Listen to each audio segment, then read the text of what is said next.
નમસ્કાર દર્શક મિત્રો, જનરલ ન્યૂઝમાં આપનું સ્વાગત છે। સાવલી તાલુકાના ભાદરવા ગામે પણ નીકળી તિરંગા યાત્રા।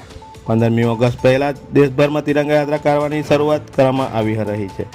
તેઓમાં આજરોજ સાવલી તાલુકામાં ભાદરવા ગામે પણ હર ઘર તિરંગા યાત્રા કરવામાં આવી હતી, જેમાં ભાદરવા પ્રાથમિક શાળાના વિદ્યાર્થીઓ તથા કન્યા શાળાની વિદ્યાર્થીનીઓ સાથે લઈ કુમાર શાળાથી તિરંગા યાત્રાની શરૂઆત કરવામાં આવી હતી, જેમાં ભાદરવા ગામના બીજેપીના કાર્યકર્તાઓ સાથે મોક્ષી રાનિયા, પરથુપુરા, નટવરનગર, વાંકાનેર ગામ પક્ષના કાર્યકર્તાઓએ પણ હાજરી આપી હતી અને આ યાત્રા ભાદરવા ગામમાં ભારત માતા કી જય ઉદ્ઘોષ સાથે દરેક બાળકો અને કાર્યકર્તાઓના હાથમાં તિરંગો લઈ ફેરીને કરવામાં આવી હતી। વધુ દેશનો દરેક નાગરિક દેશપ્રેમીની ભાવનાઓનો પ્રચાર થાય તે હેતુથી આ રેલી ગામમાં ફેરવવામાં આવી હતી તેવું મહિપતસિંહ ચૌહાણે કહ્યું હતું।